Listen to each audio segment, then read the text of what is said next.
हलु हलु रेंगो हो दुल्हा बाबू,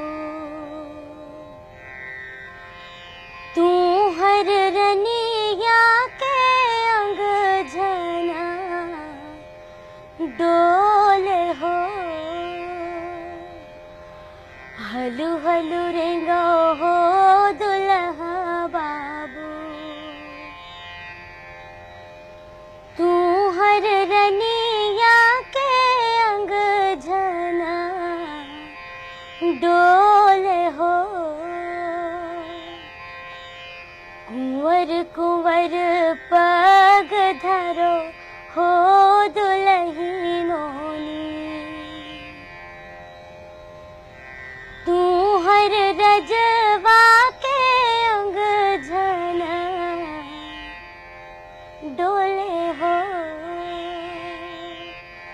कुंवर कुंवर पग धरो हो दुल्हिनोनी,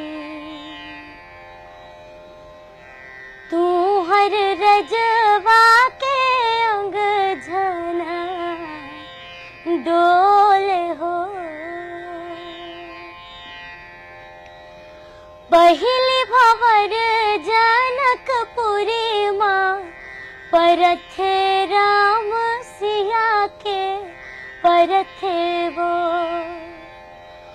दूजे भंवर हिमालय माँ परथे उमा भोले के परथे वो।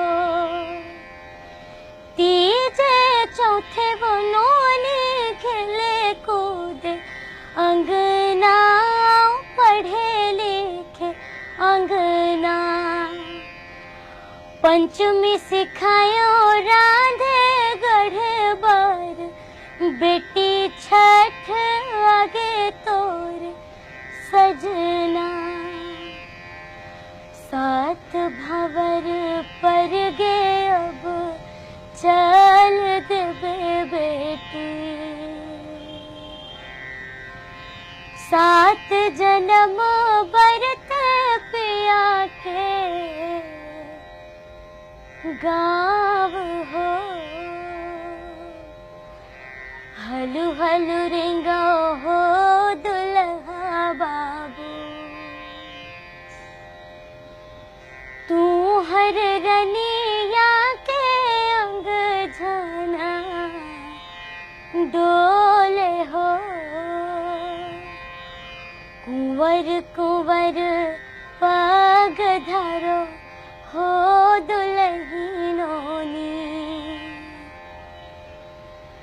तू हर रजवा के अंग झना डोले